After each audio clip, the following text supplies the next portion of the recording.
أعوذ بالله من الشيطان الرجيم بسم الله الرحمن الرحيم.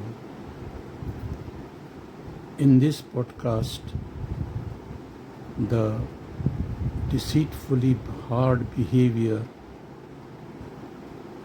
of the children of Israel at the time of Moses is depicted. So let's go to verse 74 of Surah Al-Baqarah.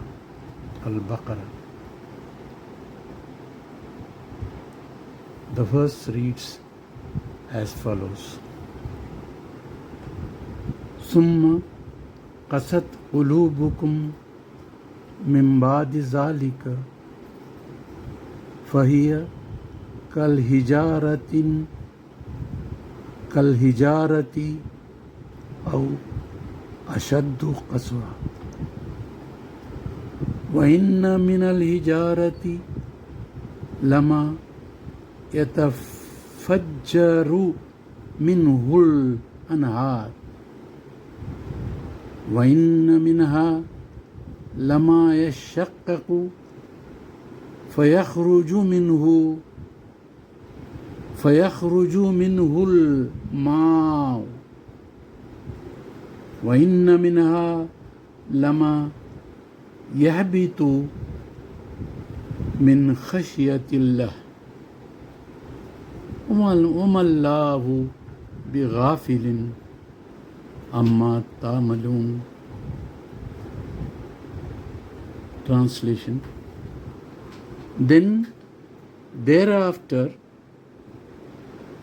your minds became as hard as stones or harder still.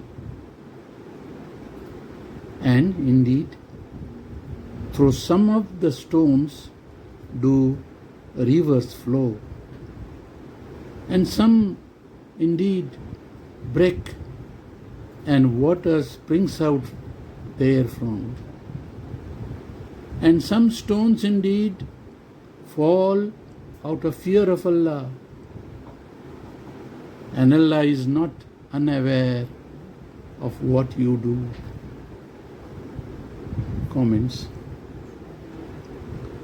This first comment is regarding the word thereafter used in the first part of that verse. Thereafter, that is, the numerous favors recounted in the foregoing verses of the Qur'aanic chapter Allah had bestowed upon the children of Israel. Now the second comment is: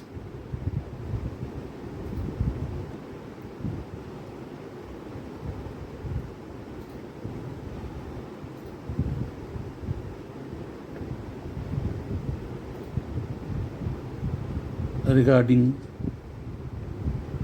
the stones that fall or from which water flows out, the stones that break and allow water to flow from them. That is,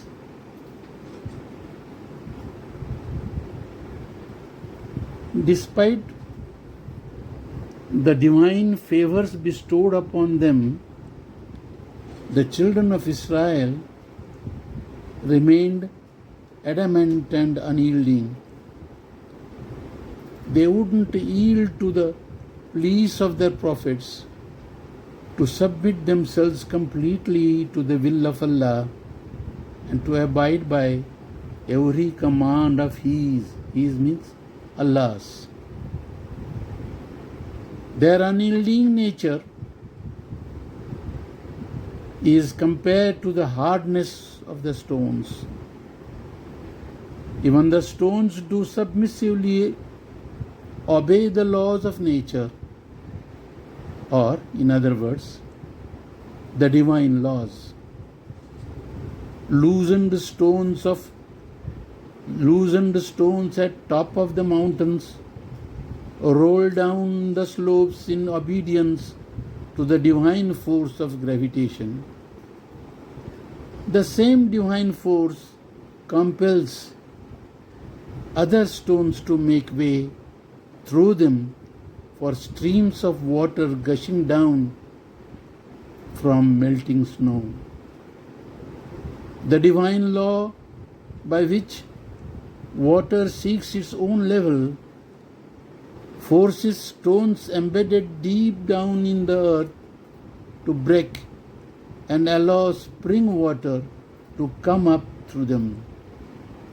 Thus do even hard stones obey divine commands of nature. But the recalcitrant children of Israel wouldn't obey the divine commands given to them.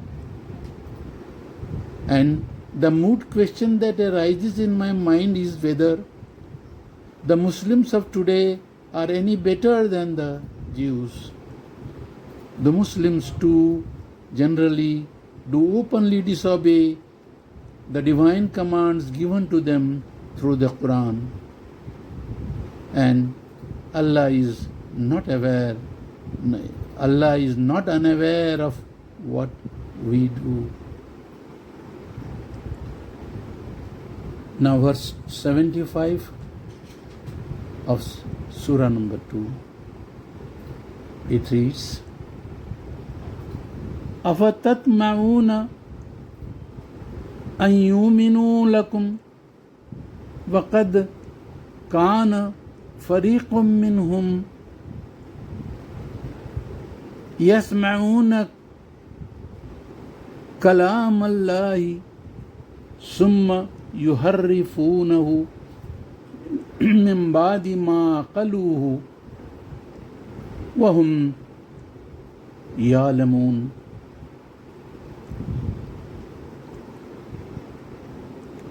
Translation: Are you confident then that they will believe in you? And a section of them had already been listening to Allah's word. And then, after understanding it, they had knowingly distorted what they had understood.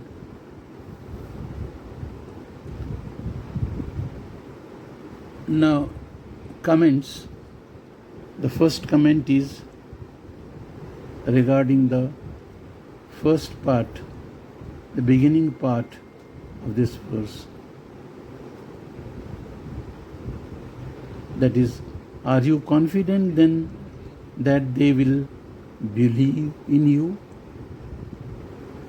It is on this part of the verse. This comment is on that part of the verse. The comment is, Allah thus hints at the likelihood of the Jews generally ever the unlikelihood. Let me repeat it. Allah thus hints at the unlikelihood of the Jews generally ever accepting Islam. Now the rest of the comments are on the latter part of this verse. Comment number 2 is, here is yet another wrong that the Jews committed, and the Muslims have been faithfully following them in committing the same sort of wrongdoing.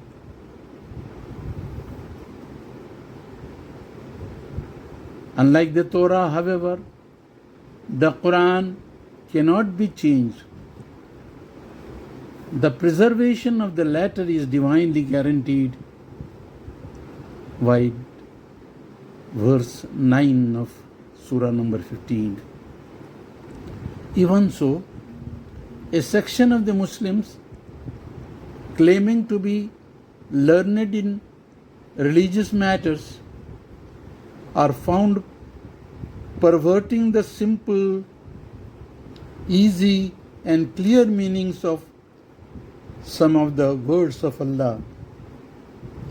Take for example verse 2 of Surah number 2, this very Surah, which we have already studied.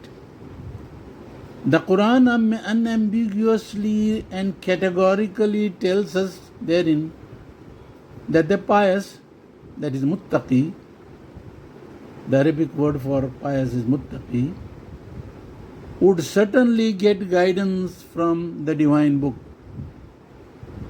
It prescribes no other condition to enable mankind to get the guidance. A pious, Allah-fearing man will, of course, take all necessary steps to enable him to understand. To understand the original Qur'aanic text in Arabic. He doesn't need this to be specifically told to him.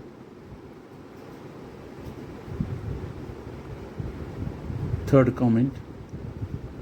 But our self-proclaimed religious leaders think otherwise. They think, na'uzubillah, they are wiser than Allah. They say, it is not enough to be a muttaqi.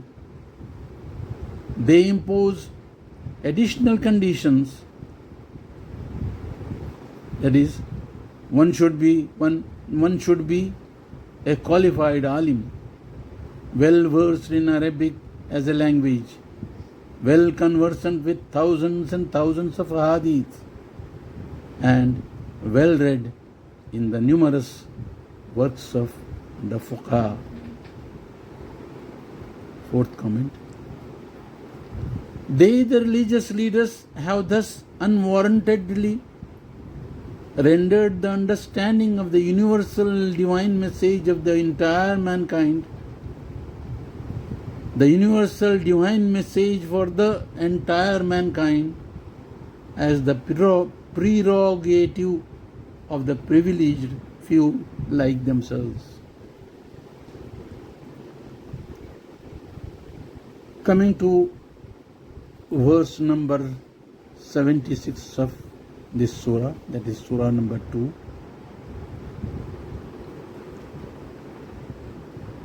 The verse reads as follows.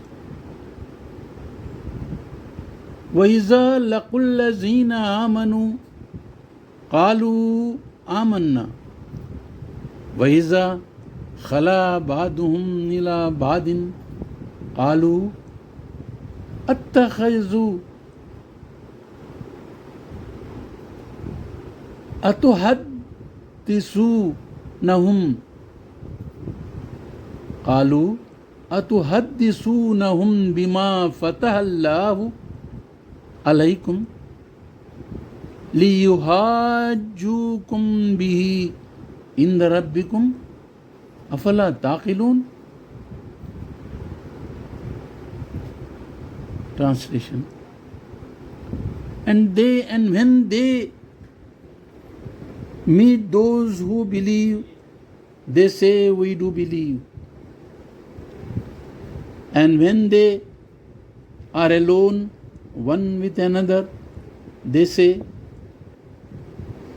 do you tell them what Allah has opened to you to enable them to quarrel with you thereafter? To quarrel with you therewith before your Lord? Have you no sense?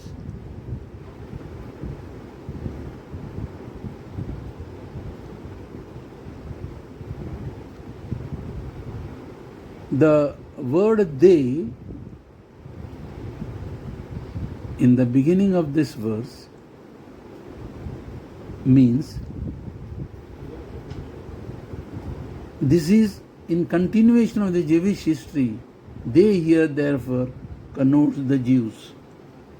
They in the beginning of this verse connotes the Jews.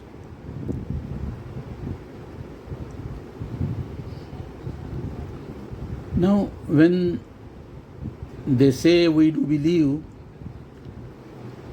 The comment on that